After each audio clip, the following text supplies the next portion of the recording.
Good morning and live. Welcome here back live from ESOMAR Congress in New Orleans. Good afternoon if you're joining us from Europe or the Netherlands or wherever you're based. And good evening if you're in the Far East. For today, again, here on Channel 3, we will be filling the breaks for you. So whether you're watching Channel 1 or Channel 2, make sure once the program ends there, you switch back to Channel 3, because here we have some exciting extra content for you. And in this show, that is all about entrepreneurship in the market research industry. We're going to listen to some great thought leaders and CEOs about failure. We're going to walk into this exhibition to look at some of the new startups around.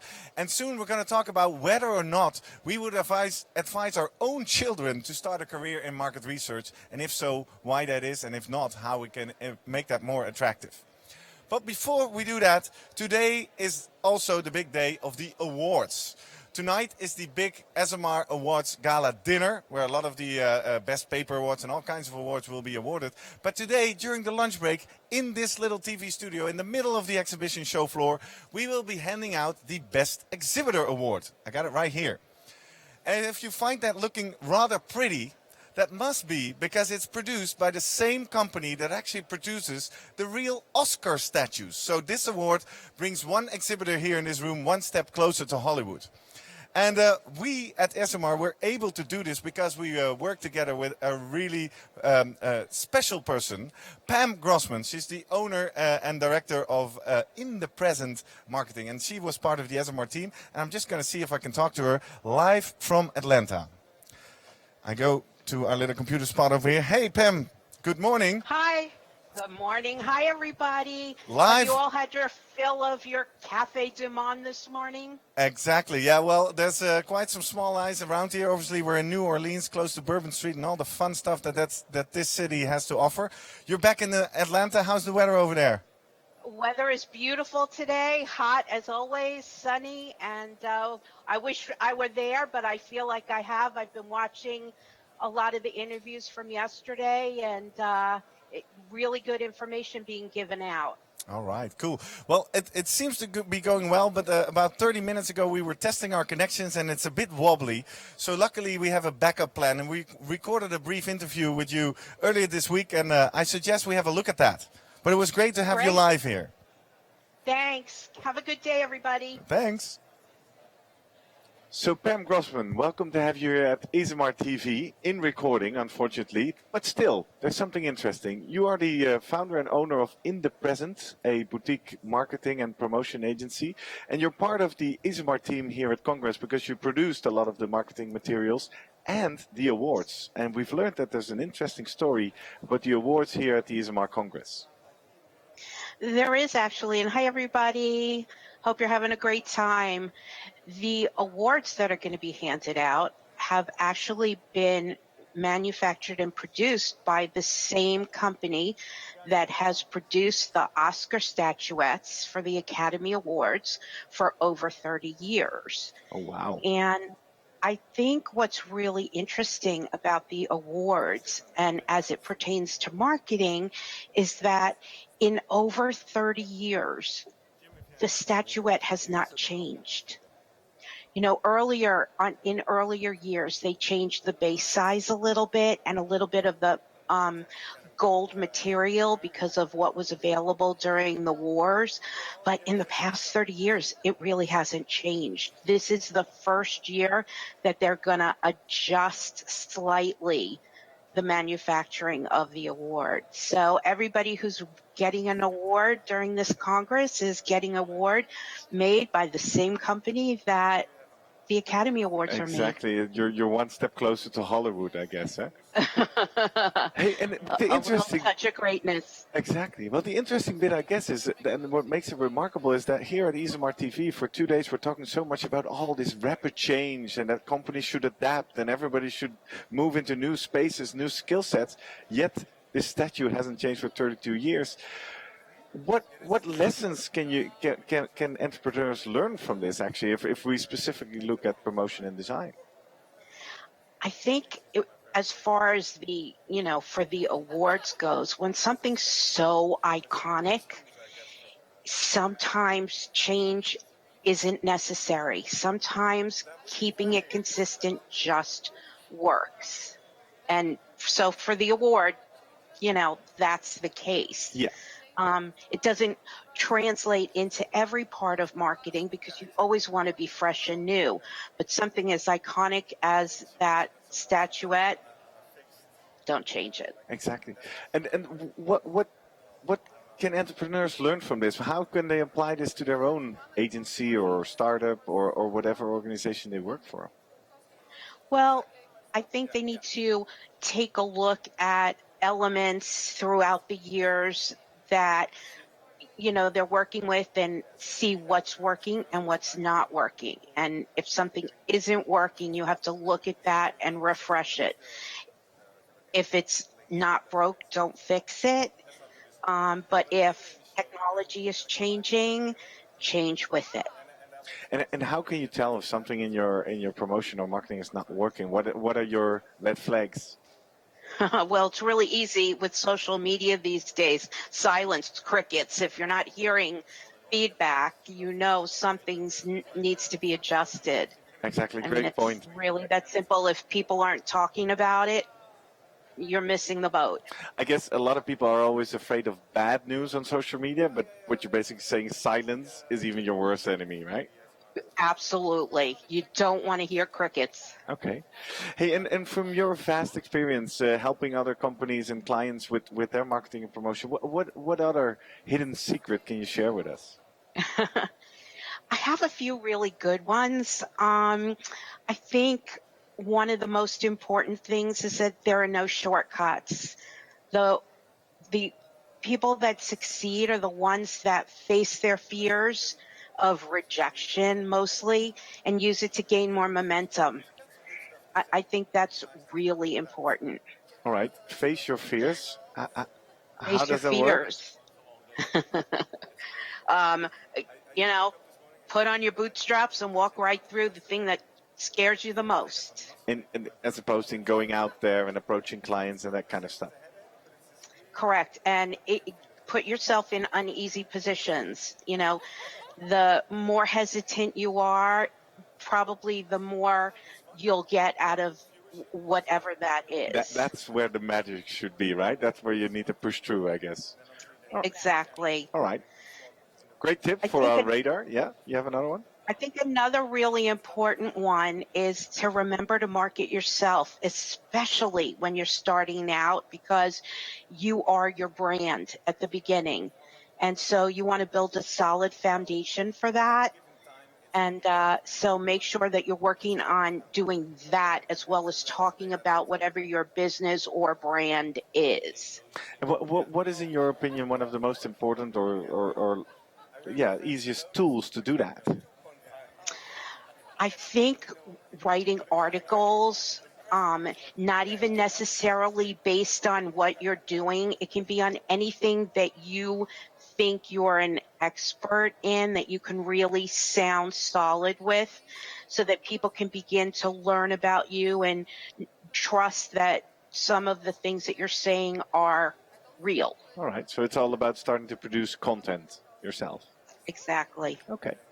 And then finally, maybe a third tip or hidden secret you have up your sleeve for us? I think it's something to live by, is that you are your word. If you say you're going to do something, make sure you do it. If you're facing a problem, if your company has made a mistake, own it, say it, fix it. People will really respect you, and that's what you need. Yeah. You don't have to do everything right the first time as long as you fix it. Ever. I mean, throughout the years, you don't want to be making tons of mistakes, but you will make mistakes. Say it out loud, say it proud, and then fix it. And you will gain the respect. All right. Well, thank you very much, Pam, for opening up this show about entrepreneurship. And thank you very much for these great tips. And I hope we see you around online, I guess. Thanks, everybody. Have a great time there.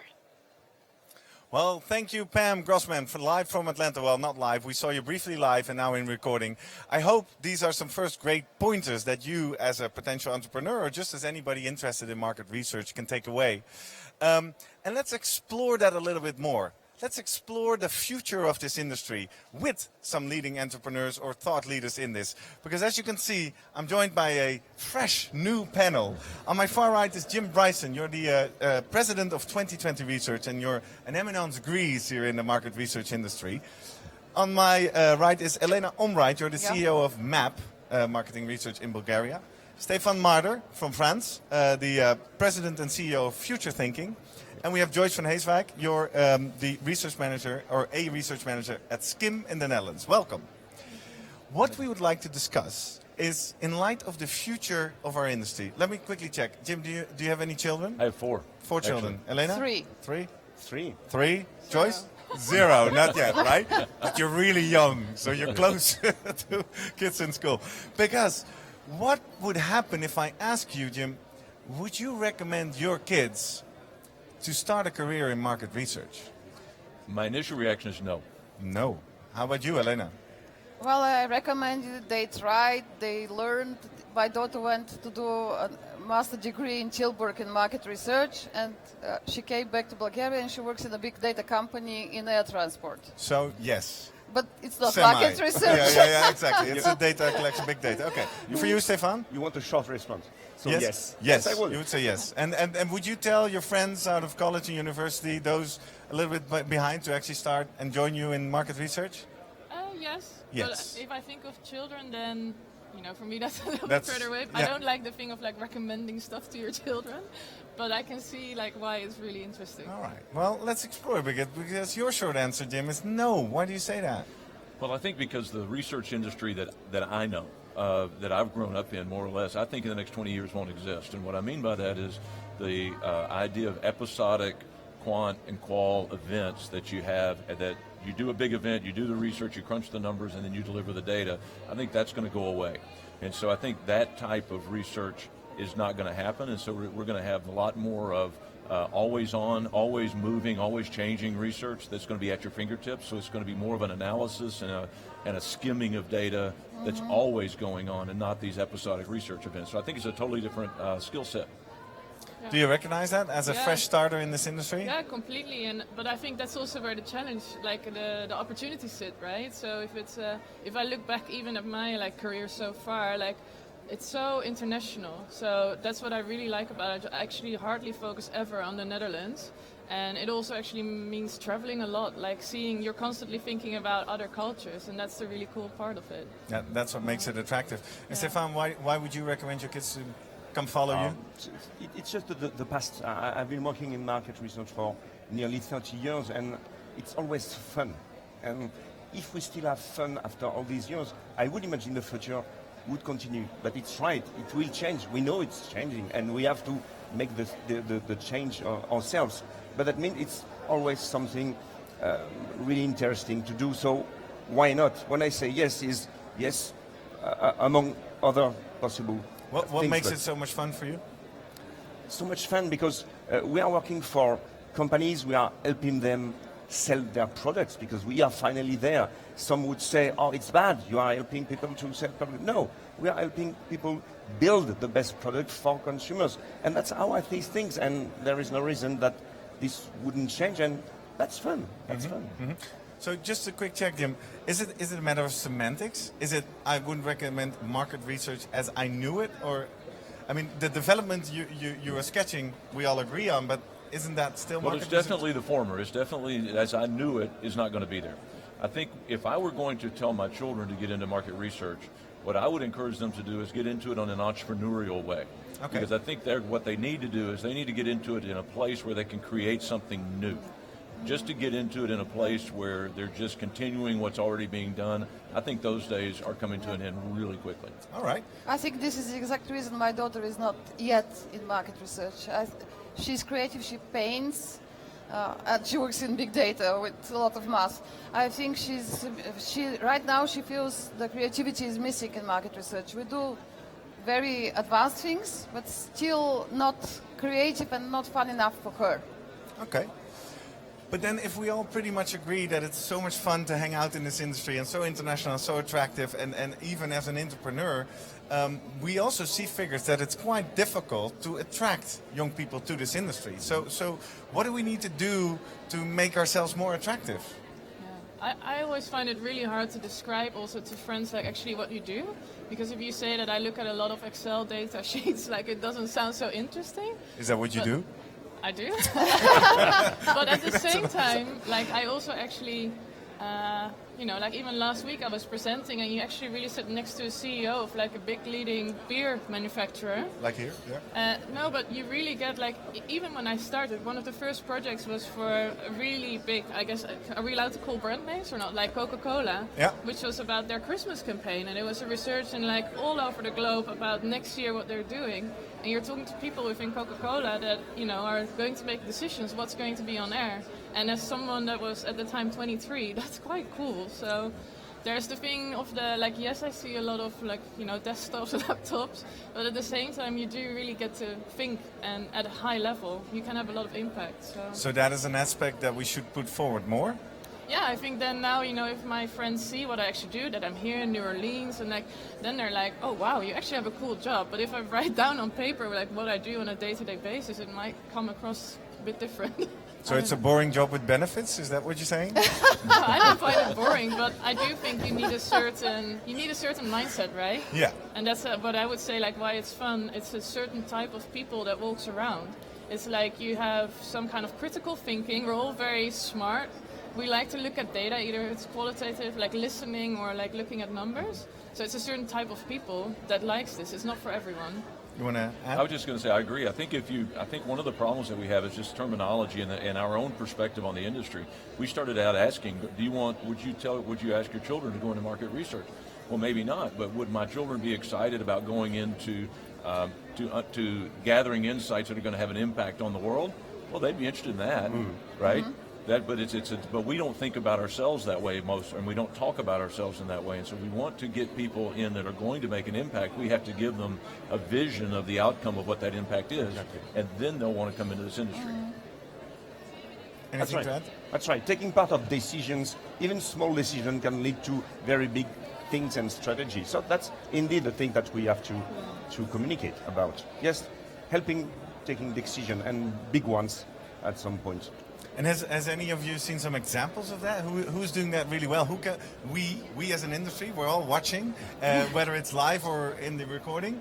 Where do we need to turn to for inspiration? I think what could help, like for example, when I started a company, we also did a lot of charity work, but charity in a way that we would do studies for companies that are not for profit. And I did like a big study for UNICEF, like why people don't donate anymore and like what the barriers are. And I think that that's maybe where, if as an industry, like we could apply our thinking to also help solve problems that are actually out there, rather than just a commercial. Exactly. That would make it a lot more interesting. And I think that's where ideally I would like to go as well, right? Yeah, we have a whole show on that on this channel in the lunch break, social impact of research. Yeah. So that could be a second thing. So not only highlighting the big brands, but also highlighting the impact on society. It must be a mix of this. The fun is big brands because it's a little bit crazy, as we know that. But working for the health industry, for example, or health ministry, just helping them to know exactly what kind of information they must give to the population for them to be more secure or health habits. So yes, it's a mix of things to be felt as decision makers or as decision helpers on serious things and less serious things, of course. Mm-hmm. Mm-hmm. And I think it's the client base. I'll go back to my daughter. She doesn't want to work in a huge company, so she works in a startup. And why she does it? She says, in a big company, whatever I do, it will be lost. Maybe it will break through to somebody on C-level, but basically, mostly it will be lost. While in a small company, we maybe 12 or 14 people, everything we do will show and will, if there is some you have more error, impact. Yeah, exactly on the impact. You asked a minute ago who's doing it well, and I don't know there are very many research firms right now that are positioning themselves well for what we were speaking of. But I think the people that are doing it well are strategic branding companies that have a significant research component. I think they position themselves very, very well. And I think a lot of the large consulting firms, Boston Consulting Group, McKinsey, those kinds of people, they're building a big research component within their company, but they're not research firms. They're solution providers, and it's a different way. They look at it totally different than most research firms do, and I think that's a pretty compelling argument for young people to get into.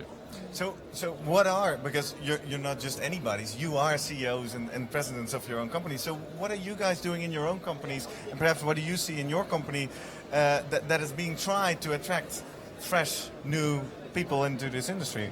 How's that future thinking? That's something we are always looking at, because it's very important to have younger people with fresh ideas, because otherwise we will always turn around with the same ideas. So the new ideas are coming from young people. What we try to do is to be known in the universities. We give time to give some lessons on market research. So being known at that point, that help us attract younger people during their few years of learnings about the market research. So that's the way we try to do That's what you do. You go give guest lectures, and you see good results from that? You see that you can connect with this generation? Yes, indeed, because each year we recruit one or two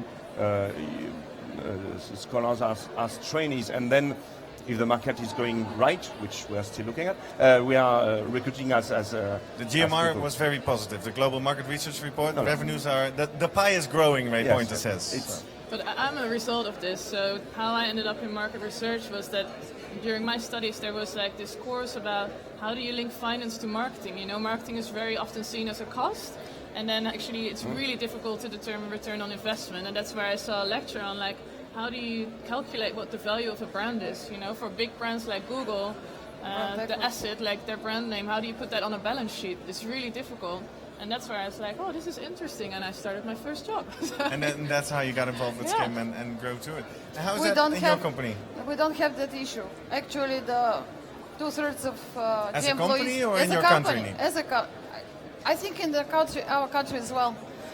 In our company, 30% will be over 40, between 30 and 40. Don't count me. I'm much older than that. You're the chief. Yeah, but I'm the oldest in the office. And the rest, 65%, 67% are younger than 30.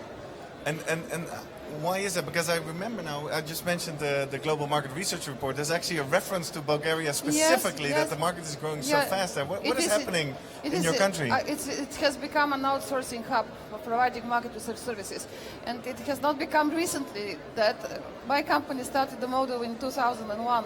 And other companies followed, so there are like 10 different hubs in Bulgaria right now. And then what makes it the case that it's not difficult to hire new talent then? Where all these youngsters come from? They come from different backgrounds. We prefer from IT. Okay. Well, the software developers, for them our job is dull and boring, not creative enough. But in IT, there are a lot of people who are not just that talented for software development, and they're just perfect for us. And for all the rest, we train them internally. Okay, so you have a big internal training program for Yes, that. we have market research programs in sociology in the Sofia University and in economic sociology in the University of National and World Economy. But I don't think they teach well enough. So all the training we do. Okay, interesting. And Jim, how is that at your company? What are you guys doing to attract the new? There's really a few things. We have a very difficult time saying we're consultants because of our position. We're mostly field work and technology. So what we really do is we have a culture of inclusion so that they feel like they belong and they have friendships and deep relationships within the company. So we do that. There's also a sense of brand leadership. So there's a pride in that I work here because people know us and who we are. And third, as you were talking about, we do a lot of work with social institutions. So we do some work in Haiti. We have a week where we just work in the community, and we give people time to do that, and that makes them feel like that it's not just a job; it's a place where they're having an impact on the community. And we don't have a lot of trouble hiring young people in. They want that kind of environment. If I can add to it, I think the challenge is not so much for us to find the people that are interested, but to find a mix of things that we're looking for in people. And because it's quite specific, at least where I do very quantitative work, but it means that we have a few whiskets that are really good in terms of numbers, but we're actually looking for people that have that combination of like being able to like work with a lot of data, but at the same time go out to clients and have like a social skills that you can present at conferences. And to find that mix is quite a challenge. It's unique, eh? It's like a Superman or Superwoman. We talked about that yeah, before. It's completely different levels actually of like brain capacity, kind of what you look for. Yeah, yeah. Well, have any of you managed to solve that? How do you find them? Maybe other areas? You look in IT. Do you look in specific different adjacent educational areas, or? No, most of our people come to us by referrals or some other way. So we've been very fortunate in finding terrific people. Oh, that's a luxury. Yeah, it is. Now, another thing you mentioned, that when you said, well, when I'd recommend them to go there, they should be going entrepreneuring. And that brings us back to the theme of this show, right? In a minute, we're going to listen to Molly Telford, who actually also has a great pitch about the independence and the small boutiques. How can we stimulate young people to actually start, and maybe not straight out of university, but people like you, George, who've been in the industry for about 7 or perhaps 10 years, you've seen the big stuff. Are you thinking about branching out, as Molly calls it? Let's see, I have my ideas about like where the industry is going next. And I think starting straight away, like there's a few people also that walk around here that have, come across like when they're studying and like a good idea, and then it suddenly becomes something that they can use. But I think especially I've been working now for 7 years, like you come across challenges or like, so I have some ideas on like kind of like where to go next. I just need to work them out still. But I think that's where a lot of, you kind of learn the status quo, as you were saying. But this is not like where we're going to be in 10 years from now. And well, within our company, it's very much stimulated to actually then develop something new. So also for this conference, we developed a completely new methodology, which is a really big challenge because it's not fun. Like it takes time. It's hard work. It costs evenings, a lot of discussion.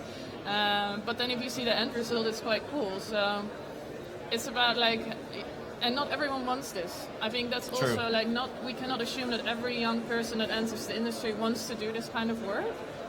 But it's about how stimulating it, and then the people that you meet, like if you're at a conference like this, you're already quite open, right, to like new ideas and like bringing forward, but it's not for everyone.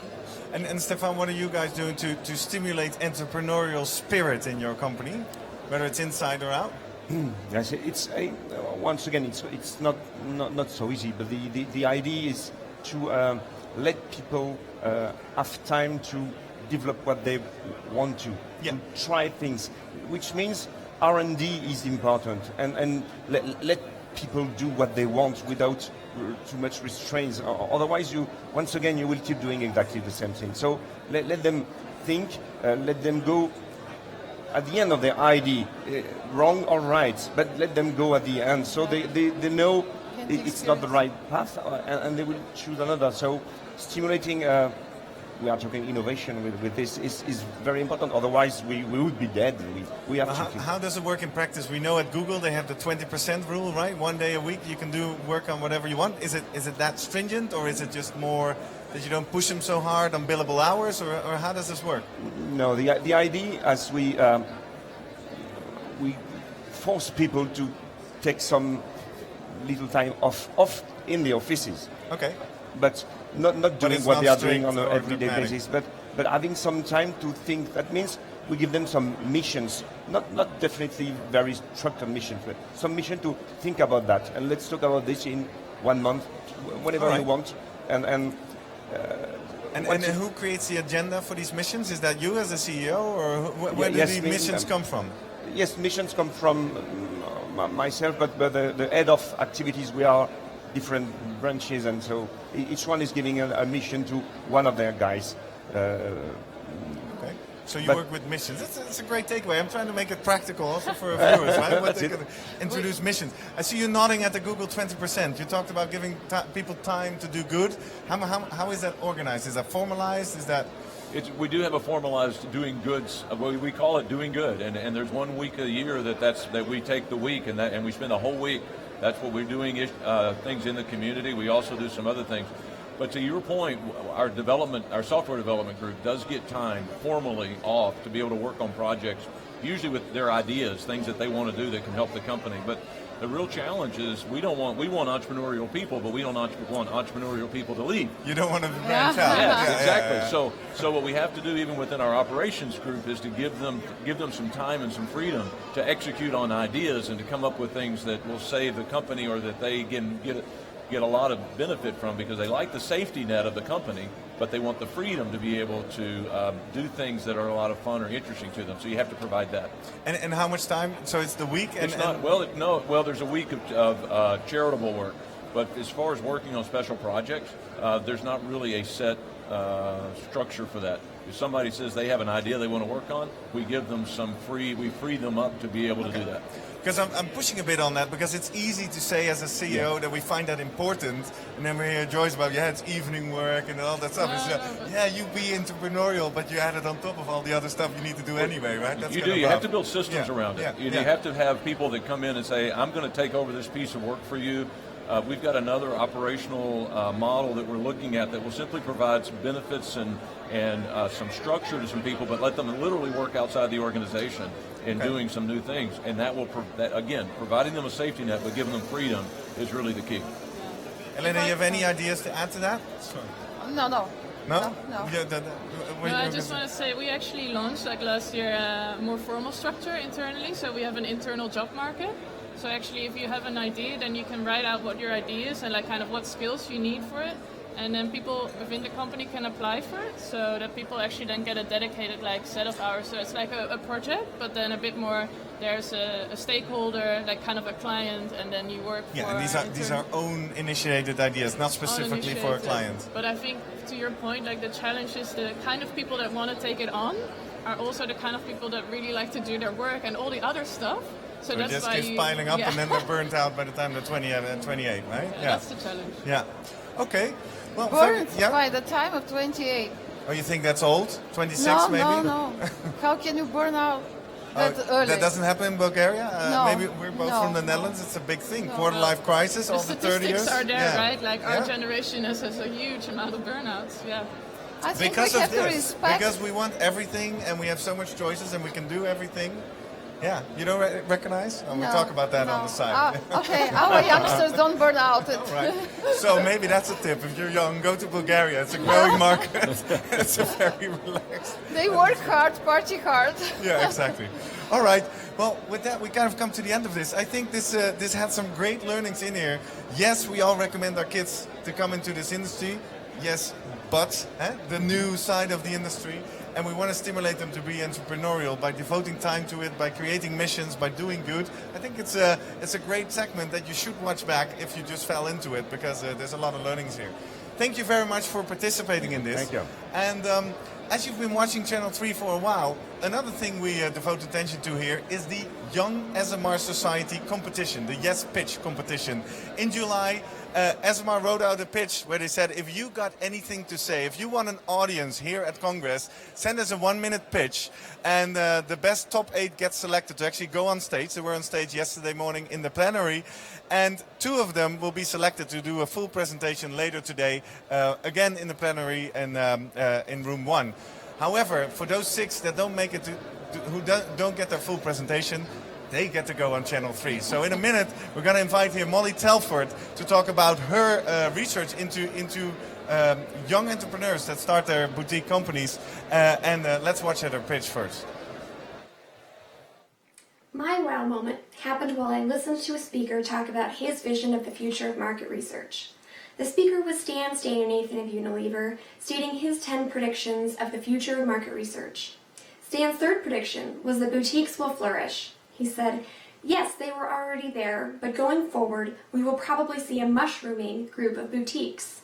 A group of small fish might start nibbling at the big fish, and that's around the corner.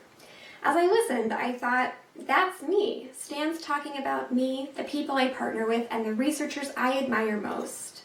If Stan's prediction proves correct, independent researchers are a growing part of our industry. I surveyed 39 of those independents, and I'm here to share their perspective. I will share their approach to research, how they compare to larger companies, and their advice to anyone considering branching out on their own.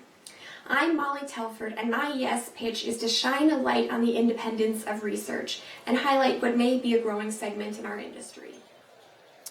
Well, and here she is live, in real life. Molly Telford, welcome. Thanks for being here with us. Thank you for having me. Yesterday, the 1 minute pitch on stage, how did it go? Did it go as smooth as this video?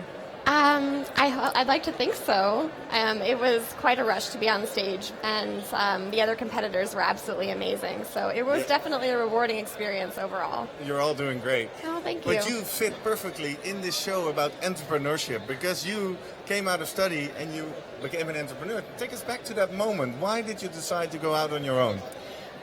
Well, I had a couple of years' experience in the agency side, and while it was wonderful and gave me a great foundation for research, I wanted a little bit more work-life balance, to be honest, and you find that in entrepreneuring? I'd like to think so sometimes. There's definitely ups and downs, and that was one of the results from my survey, that a lot of people in the independent world feel that although we do value the work-life balance that we have, that our work goes like this, ups and downs. Running and yeah. And because you decided to do a survey amongst other independents, can you highlight a little bit of the findings of your survey? Absolutely. So the main reasons that researchers decide to be independent is work-life balance, but also to have freedom to choose their clients, to run projects on their own terms, and really to have whatever professional goals that they want to set for themselves. You get to determine your own career, which is fantastically freeing. And do you, based on that, have any advice for young people watching, considering to branch out, as you say? What is your biggest learning if you could do it all again? I would say be prepared for the ups and downs. So share two with us. Let's start with the down. What is the biggest down you encounter? When you don't have any work to do and you suddenly have a vacation, a holiday on your hands. So that would be the biggest down. Or when you don't have as much work, you don't have as much income. Yeah, so it's the uncertainty. But the ups are when you win a new client, when you win a new project, and when you get to try a new methodology or a new vendor. It's just the most incredible feeling. Exactly, and then it's all you, right? Yeah. And just a quick question. Do you mainly then, as an independent contractor, work for bigger agencies as their flexible workforce, or do you go out after clients yourself? A little bit of both. Okay, I it's a mix. get to fill the gaps. I work on the agency side when they need just an extra person before they make a new hire, or when there's a maternity leave. Yeah. But then I also get to work with other independent contractors and be their support. All right, and work as a managers. team and a network. And then occasionally I work with the client-side researchers when they need another perspective, another set of hands. So it really allows you to go all through this industry. That's absolutely true. Cool. Well, very exciting, and thanks for sharing this little story with us. Thank you. I think by now the result is in, right? Are you one of the winners that we'll see back at 5:30? I'm not. You're not. So I'm very glad we were able to give you this opportunity to share your story. Thank you very much. Thank you. And with that, we segue into maybe a little bit more chat about downs, about failure, so to speak, because obviously it's nice to hear all the success and all the upsides of everything that's going on. But especially if you're an entrepreneur, you can hear, like you just heard from Molly, that sometimes life is rough on you. And in the next segment, we're going to talk with some leading CEOs about if they still make mistakes and whether they want to share a story with us. But before we start with that, we thought it would be a nice segue to show our own little mistakes, our little ESOMAR TV 2015 blooper video. Enjoy. So the hard part now starts. We were, in fairness, I think, whoops. I'm going to get somebody to fix that for me very shortly. And that is how it goes with live TV. I just had 3 students lined up to talk to me, but they're all gone. Always a good mistake, first day in the studio. So, let's see. I don't even have my cameraman on loose. Otherwise, I could just walk out and find them. So we have to be really strong in our message of, why choose us as a career. And that's part of the message. You have a question? Well, I'm sorry to interrupt. That's your role here. Well, let's put. I see some interesting. Finn and Niels, please join me, because this is how it goes, right? We're live, and on my far right, your left, we have someone I wasn't expecting. I was actually expecting Alexander. Thank you very much for joining here in the studio during the past 2 days. I very much enjoyed it. I hope to see you again. And keep tweeting #ESOMARTV or #I'm a proud market researcher. Thank you very much. And can I just add one last point, which is... Okay.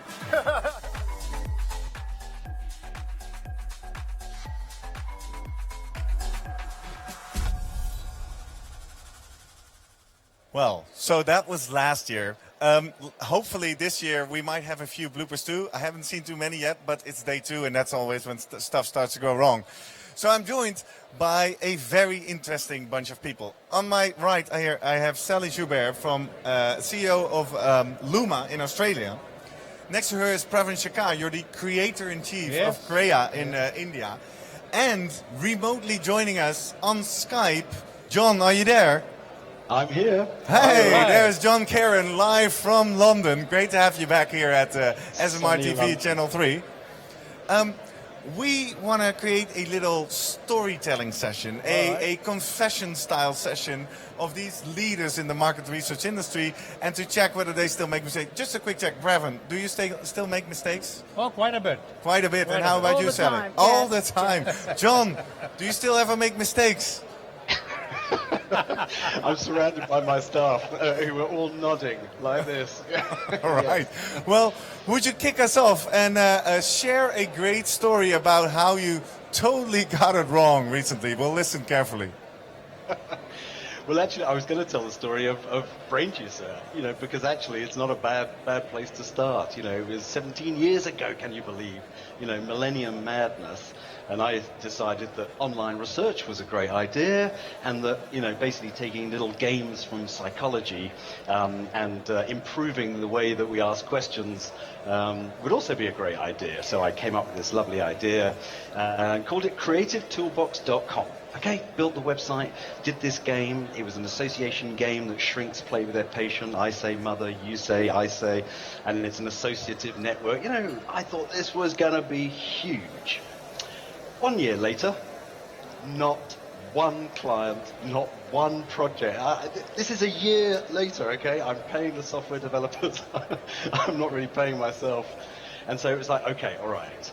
When things go wrong, you basically have to double up or, kind of compromise. So it was like, let's change the name. And that's where Brain Juicer came after a drunken conference with a friend of mine. And we came up with Brain Juicer. And basically it was one of those names, it polarized. People loved it and hated it in equal measure. And then I, basically did a kind of Survey Monkey, Hot and Not, the Mind Reader. There were all these little plug-and-play techniques. This, I thought, would be brilliant. This is going to be, how can the market resist? How can people resist this? And 9 months later, still not a client, not a sausage. This was the point at which my wife said, now look, darling, I know you're a genius, but how about getting a proper job? Could you really, maybe?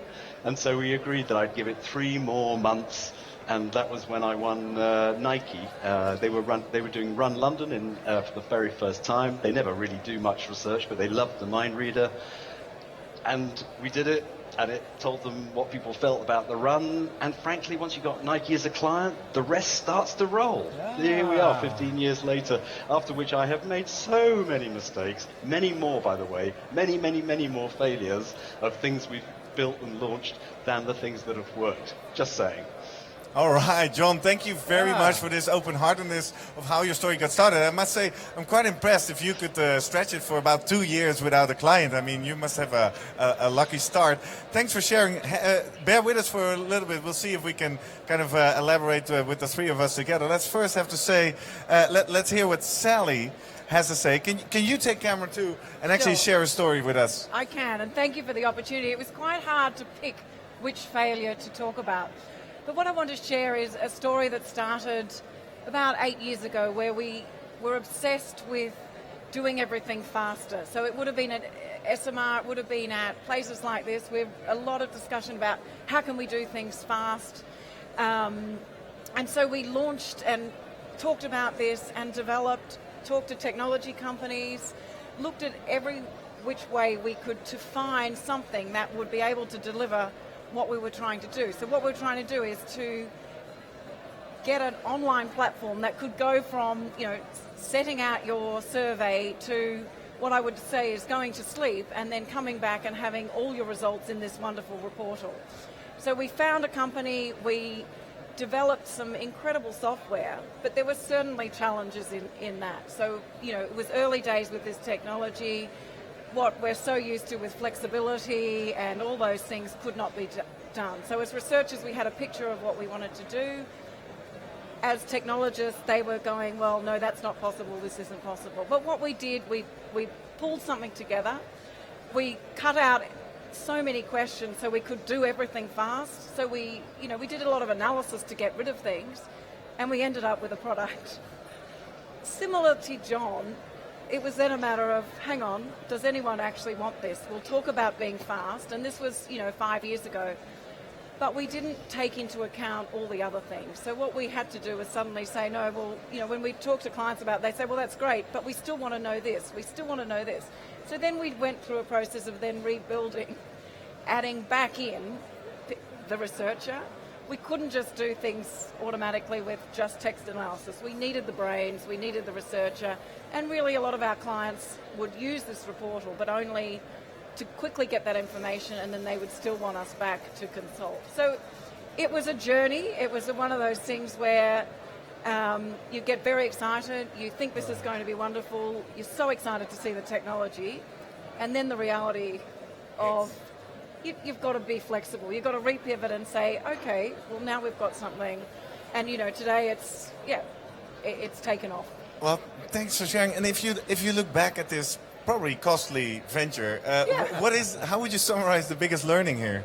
Well, the biggest learning is we didn't collaborate enough at the start. We were so excited ourselves with our ideas and what we thought would be possible that it would have been, in hindsight, better to, get a few more clients on board at the start, talk about, not just go for the faster. So it was much more, and this is, times have changed, but now it's, it's faster, it's better, and it's cheaper. But to actually look at all of those things, not just faster. That's a great takeaway. Thanks for sharing, Sally.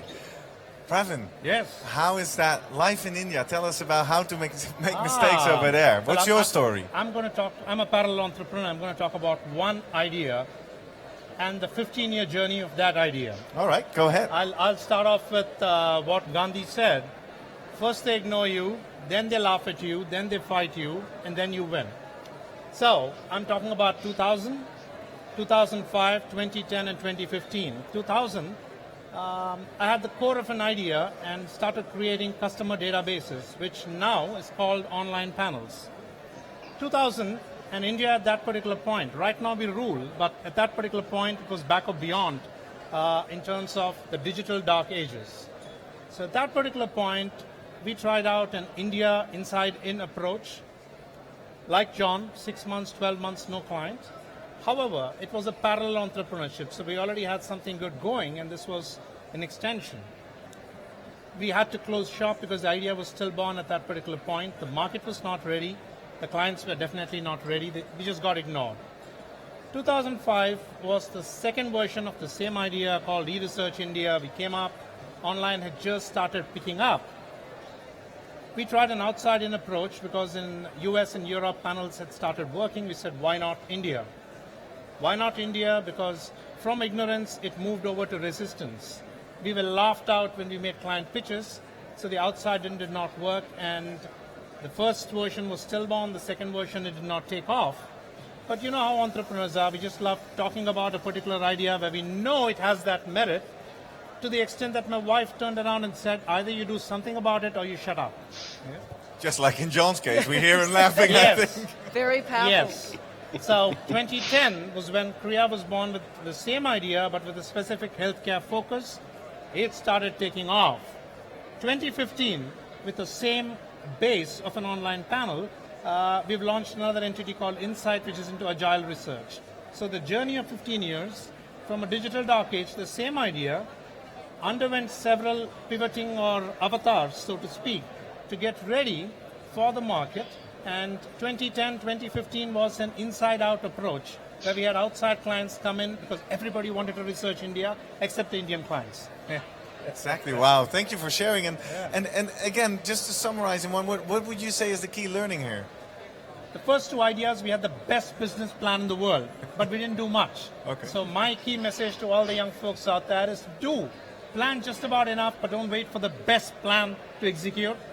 Go right ahead. And something I read on Facebook is a true entrepreneur jumps off the cliff and either builds an airplane or a parachute on the way down. Yeah, exactly. But you got to do. You gotta keep doing. Yeah. And John, if we go back to you for a second, because it's a great story how you keep persistent for 2 years, but then Nike comes along. Would you say that's luck, or is that building a parachute? Yeah, it is luck, and I don't know if you can hear the music in the background.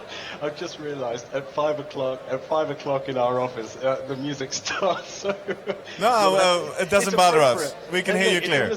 The mistake, that's what it's all about. Yeah, it is luck, but you have to work and work and work, and then you have to, you have to ride your luck when you get it, and be grateful for it. It's a bit like actors, they get a break in their, in a particular series that becomes a hit series, and then they sort of say daft things like, "Oh, I'm bored of that role. I want to break out, because I'm brilliant." It's like, no, it's a lucky break. Be grateful. Be appreciative and, recognize it. All right. Well, to sum up, I think we have some very powerful lessons here. So it's about persistence and make sure that you get the opportunity to build the parachute. It's about talking to clients early, right? Yes. It's one of the biggest takeaways. Yes, you have strong entrepreneurial ideas, but you have to validate, right? Yes. And it's about doing, Absolutely. And then doing a little bit more. Well, I would even go one step further here. Customers, the first clients are important. I would put it through, saying, I'm interested in the girl, I'll have to find if she's interested in me or not. But if she says no, you just can't keep proposing all the time. You roam around and you will find other clients who like you or like your product. Exactly. So then you go ahead and sign up. So it's persistence in your execution, but not per se in your direction. No, persistence in the execution in the right field. Exactly. If this field doesn't work, switch it over. Yeah, and then admitting that you haven't quite got it right and not persisting for too long. Yeah. Well, I want to go in that a little bit, admitting that you don't get it quite right. I talked to John a little bit about this last week because this is called learning from failure. All right. And I think it's very brave and very cool that you go on record here and admit that you still make mistakes and make brave. But like John made a comment last week, you're now the CEOs of big companies. A lot of people look at you. How can you create, or what do you guys do to create a culture where failure is actually okay? Because it's easy to say we all learn from failure, but now let's do it. Well, John? We've embedded two things, really, really simple, which everyone knows. The first is that the paradox of success is you need failure to achieve it. Right. Yeah, you actually, if you're doing anything original, anything unique, you will fail if it's of any interest many, many, many times before you get it right. And so actually that's part of the process.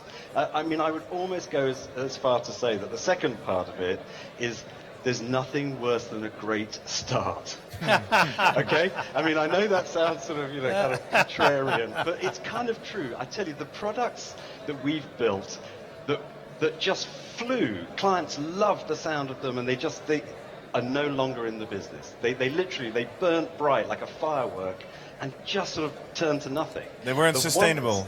They weren't really sustainable. They were a bit glitzy. They were a bit kind of like on the surface they looked good, and actually underneath, there was something missing. Whereas the ones that are driving our profitability are the ones that took, frankly, 2 years or more of persistence and learning and, sort of iteration before they popped. And I love Pravin's, they ignore you, laugh at you, fight with you. I think you have to kind of go through that process. Yeah. But John, are you basically now saying that as a CEO, you get hesitant when you see instant success? You're like, my gut feeling says something is wrong here? I am actually suspicious about it. And it's you take it because you think, okay, well, maybe this time it'll just be great, win-win. But, time after time after time, it's actually not a good indicator, which is a hard thing to say to people. So let's take it to my guest here. So how's that at your company? understand. What are you doing to create a culture where failure is okay, or is failure okay at Crea? Still, I'm okay with success. I'm okay with, but I completely concur with what John success said. also. Yes. Not taking a decision, Gert, is the worst decision you can take. So from a culture perspective, you should allow for failure, let the folks reporting in take their own decisions. Most of the time what happens is you are afraid of failure, you don't take a decision, which is the Keep worst pushing it decision you forward. could take. Yeah. So go ahead, take the jump. If it fails, fine. We'll figure out why it failed, make sure we don't repeat it, but then go ahead and fail more. And what do you do as a leader to create, to force these decisions? Is Well, that how meetings go? We do not have annual appraisals in the company. Okay. We've knocked that out. There's no specific work time. There's an objective. You meet it. If you fail, you own up. We'll celebrate failure as well. So there's a cake cutting when we have a new client win. There's a cake cutting when we screw up. Okay. Wow. But that is then really part of the culture. It takes time. So I was a traditional entrepreneur.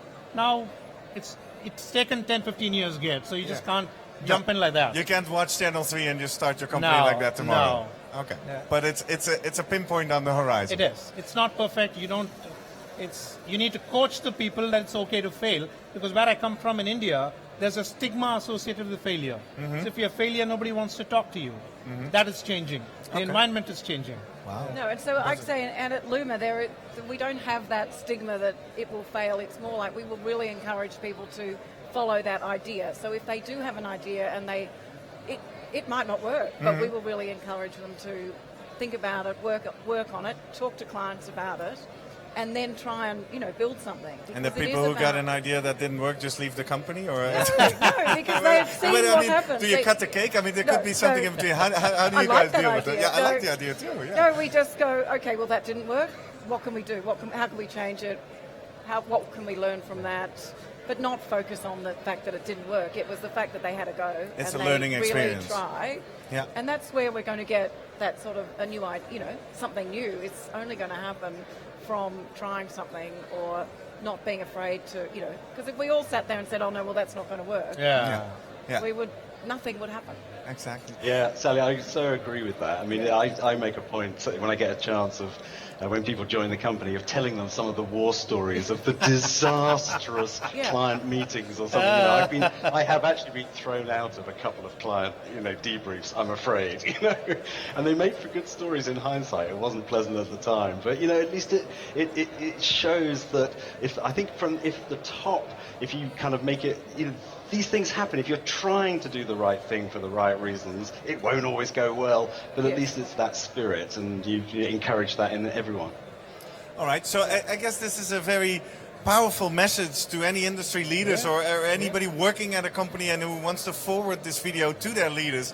Because what you're both saying, this culture should be kind of formalized, but also you as leaders have a very strong role model, right? And like John's saying, if you share the war stories as soon as a new hire comes in, let's just explore that a little bit before we round up.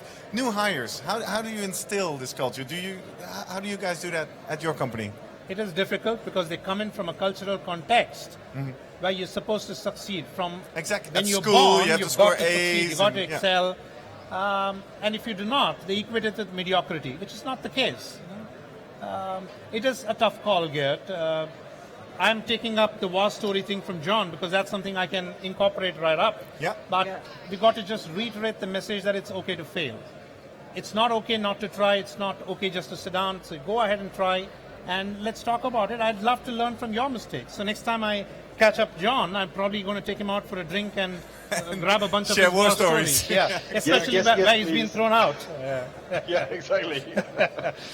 And would you, Sally, what do you... I guess when new people start, we really just try and instill that things about our culture that are different. That when we are not structured, we are not a big corporate with sort of plans and the the KPIs and that sort of thing. We want people to come in to find a passion and go for it, because that's really and that's the first message they get when they come in. And we do share our war stories as well, and but they will be part of that journey as well. So we will try and instill in them from the start to have a go, to come up with an idea, and we'll go for it. Wow. And we talk about things like you can. If you want to present a paper overseas, go for it. We'll support right. you. If you want to talk to a client about this, go for it. You know, that's how we approach it. Well, this is great news. Yes. The last one that I would like to tell is from my culture. It's very common for the newbies to try and suck up to the management. So we pretty much say that feedback is not flattery. So when I ask for feedback, you're supposed to find out what is wrong and what I can improve. If I want flattery, I'll ask you for it. But then once the message gets across, they're open to turn around and say, Praveen, good, but I think you screwed up in that part, and this is how I would have done it, which is a good way to look at it. Pretty scary as a youngster, but if you can get that culture, it must be very powerful. All right. Well, thank you very much for joining us. Thank you very much for being so open-hearted with us. If you just tuned in, I have Sally Joubert, the CEO of Luma in Australia, with me. Praveen Shakar, the chief creator, I should say, at Creya in India. And we had remotely live from London, the chief brain juicer. Seems that you guys had dinner before. No, I've modeled it on John. Let me be honest on that. Chief brain juicer. And Gail, the next time you get John on, make sure he plays the saxophone. Exactly. Well, next time we'll probably be next year in Amsterdam, which is a home game for John. So we'll all meet up over there. Right. Definitely. Thank you for being here, and enjoy the Lovely to Congress. meet you. And with that, I'm going to scoot over to another little corner here in our SMR TV studio, back where I started, where John is still on Skype. John, we're going to hang you up because I'm here with Marcel van Overveld, and Marcel is our social media moderator here at SMR TV. So it's a new day. A new day. Probably a fresh audience. By the way, I haven't asked that many times, but if you're watching this right now, obviously you want to share the fun, right? So take a minute to actually send an email to your whole office or wherever you're watching and invite them to join you through smr.org/congress-tv. It's free. It's just a quick sign-up process, and you can all benefit from all the key learnings here at Congress in New Orleans. And you can participate. And that's why you're here. Yes, totally. Yes, well, you can participate by using the hashtag, of course, SMRTV, tweeting out questions, remarks, anything. Don't forget the Slido box in your player, below your player, which you can use also to get comments, questions, and participate in polls when they're active.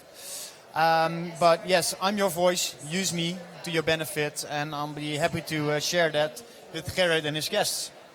Okay, cool. Well, I'm just looking a bit distracted because my camera should be popping up his camera because we go out into the exhibition floor in a minute. Well, but that is going to happen in a second, I bet. At the next start of the next show, we have a so-called open channel. Yeah. And that's where our viewers can get some 15 seconds of fame because you're going to show them off here on screen, right? So how can people get their pictures and get themselves here live on SMR TV? Well, the first call to action from the viewers would be to tweet to me that they do want to participate, and I will make sure that they get a link where we can draw them into the studio. Maybe you could be calling in just like John Karen just did from London, right? Totally, yeah. It's, if you're watching in an office anywhere around the world? Yeah, and don't feel, if you're thinking, oh, I really would like to join and I don't have a Skype account, not to worry, we have another tool for you. And we just send it off, you click it, and you're in the studio. All right, cool. Easy as that. Cool. Yeah. Well, with that, I think you are going to be my cable assistant. Let me fill the time for everybody to get ready on camera too. Yeah. So what we're going to do, as you see, we're in the middle of an exhibition floor. And since we're talking about entrepreneurship in the show, there's a couple of exhibitors here who feel that they don't only want to have a presence physically here in New Orleans, but they also would like to be with you on Channel 3. So they took the opportunity, they were so smart, to actually say, hey, Channel 3, come by us. We want a little pitch of our little product on your channel. And that's where we're going to go right now. We're going to watch 3. So stay tuned. I'll take you on a little tour around the exhibition. And if you want me to go into something particular, tweet it out to Marcel, right? Let me know. You can direct us all around. So the first lot we're going at is Mr. Bob Farrow. He's the founder and CEO of Trusted Talent, a company that launched only 9 months ago. And he's exhibiting here right in the background of our TV studio, actually. Bob, good morning. Good morning. Trusted Talent is a recruiting hub for research professionals. Tell us a little bit what's new about your startup. Well, it's hard for talent to find jobs in the recruiting in the research industry, so we thought we would develop a portal that's exclusive for research people, and that's what we've done. So as you're looking for a position, put your profile in, define your skills and expertise, and it matches with the clients that we have. And how did you adopt this recruiting platform to actually make it specific for market research? Well, the key is the standardized terms that define the skills and the expertise that we use to match to the client positions. That's what makes it unique. So what does that look like when I go on the platform? Well, it's a profile like your LinkedIn profile. You click use your LinkedIn login, and instead of having other people recommend you define your own skills. And what type of advantages does that have, that both for companies looking for new talent and for the talents themselves? Well, we do an algorithm does the matching and the ranking, so it sorts through large numbers, and you can eventually, if everybody in the industry is in there, it'll be perfect for all the clients hiring. So. And if people are interested, if I'm a talent, does it cost me anything? Where's the costing of this? Well, it's perfectly free. It's 100% free to all the talent and candidates. Only the clients that do the hiring pay. Okay, so it's a commission on the hire. Right. Okay. And just the last question: what is it like to exhibit here at ESOMAR Congress? It's really good. I really have enjoyed this. This is the best recruiting venue we've been in, and I've been watching you work on TV all week. It's wonderful. You did a great job. All right, Bob. Thank you very much, and enjoy the Congress. Let's go a little bit further down the aisle where we have Remesh. I hope he's there. Andrew Konya? Yeah, he's there. He just hears his name and he's looking up. What? Remesh? That's me. Oh, he's all bright and shiny ready. Another one that you might have seen in the background of our ESOMAR TV studio. Andrew Konya, good morning. We're doing well. We're in the middle of the show about entrepreneurship. And we just want to have a quick look at what Remesh is and what it does. Give us your 1-minute pitch. Yeah, sure. So basically what Remesh is a platform for engaging with a large group of people in real time. We use artificial intelligence to essentially give a moderator a superpower. And that superpower is the ability to talk to and get answers back from 1,000 people in the same way they would from one person. And so this means that you can conduct 1,000 interviews simultaneously with a single moderator and see the results in real time. And what are some of the key advantages to people doing research of that? Yeah, so key advantages come in a few flavors. So the first is that we work all with natural language and verbatim. So while we were working at quantitative scale, we're at qualitative depth of insight. The second is that because we do this all in real time, it means as you learn the things you didn't know you wanted to know, which we've learned is so common with research, you can immediately follow up with the next question in the group and probe deeper into it rather than having to conduct another study after that. And the third is that our participants are deeply engaged. So we actually get participants asking to do more of these because they find they're fun. And so this helps with obviously low drop-off rates and good economics when it comes to sample. So what have you done to make it so much fun? So we originally started as a social app. And when we were a social app, we basically were engineering our algorithms to make it fun and engaging so that the AI was choosing to show things to people that kept them engaged. As we shifted over to research, that obviously got adjusted because we wanted to optimize for learning the most about a person. But we kept a few of those terms in our equations that kept that engagement loop tight.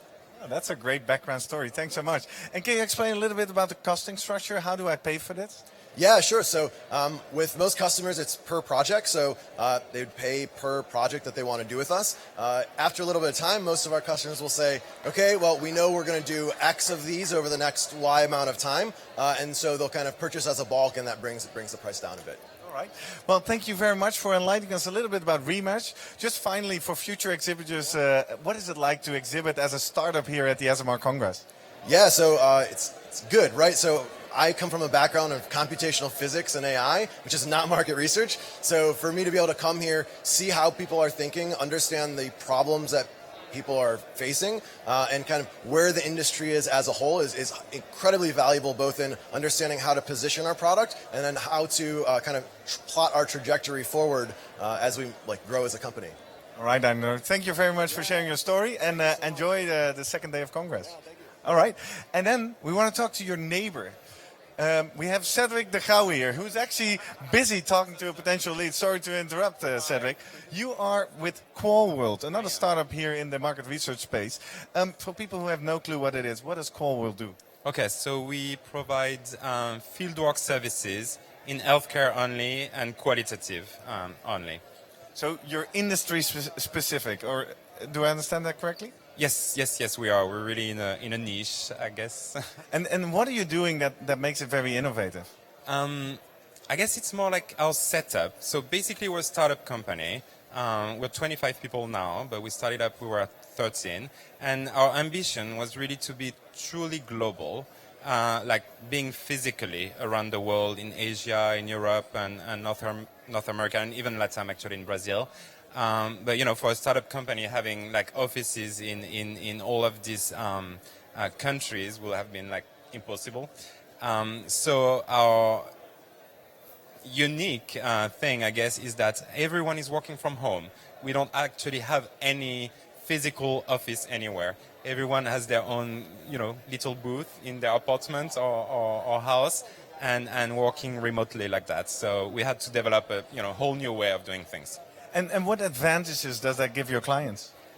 Well, to our clients, two things is that they get to work with a small company, like with everything that comes with it, like the boutique services that you get from a smaller company, as opposed to the big, large companies with 300 plus people. And at the same time, they do get the global coverage, the local expertise that you will get working with like a global agency, like a large one, and all of that for I guess cheaper prices as well. Well, yeah. Let's finish up with that. If I want to become your client, what does the pricing structure look like? It's definitely competitive, right? It's because there's much less overheads. It's really only the salaries at the end of the day, right? And then all the out-of-pocket expenses. So yeah, we're competitive. Well, hopefully. Thank you very much. Cedric. Final question for you. There's probably potential startups watching. What is it like to exhibit here at the ESOMAR Congress for you? It's pretty cool, actually. It's our first time. We usually go to like pharma-only conferences, and I must say it's been a lot more relaxed and fun than the other conferences. So I encourage everyone to come. We will see you back again next year in Amsterdam. Definitely. Cool, thank you very much. Well, just to give you a little taster of the type of exhibitors and specifically the young startup entrepreneurs that we have here at Congress. By the way, well, we'll go back. I left a secret note at Cedric's desk to actually tell you what's up now, because I haven't learned that by heart, but it's on my desk as well. So we might as well go a little mobile around the show floor. And if you're wondering, well, these aisles are quite empty. Yeah, that's right, because the coffee break ended about 10 minutes ago. Well, jump over the cable. Let me just round off this show by telling you when we're back and with what. We'll be back at 12:20, where we have a packed show for about 2 hours. We're filling the lunch break, and we talk all about the social impact of market research. We have some quite interesting bits in that. And if you're going to zap now, if you go to channel 1, you fall right into a session called World of Warriors, and we have some very powerful case studies there. Session is chaired by Kristen Luck, and all the speakers on stage will be here in the studio during the lunch break doing a Q&A. So I invite you actually to go watch that and think of questions you want to ask those presenters. And Kristen Luck will be here as well, where she's going to talk about the Women in Research Network. And in room 2, you fall into a program which is about brand building bites. And it's chaired by John Polliston, and it's a lot of case studies, and actually 2 of the nominated papers for Best Research Award are in Channel 2 at the moment. So that's it for now from the show floor. Thank you for being with us. I hope to see you all back at 12:20 New Orleans time.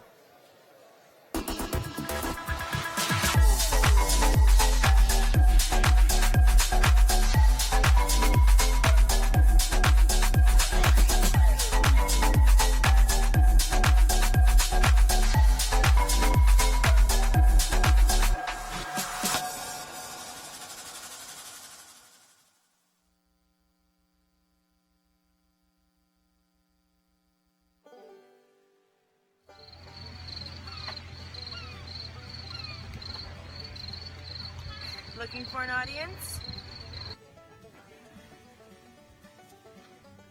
Are you 30 and under? Have something to say? Enter the Yes competition! So, if you're 30 and under, then you should submit a 60-second video pitch on your #WowResearchMoment by the 22nd of July.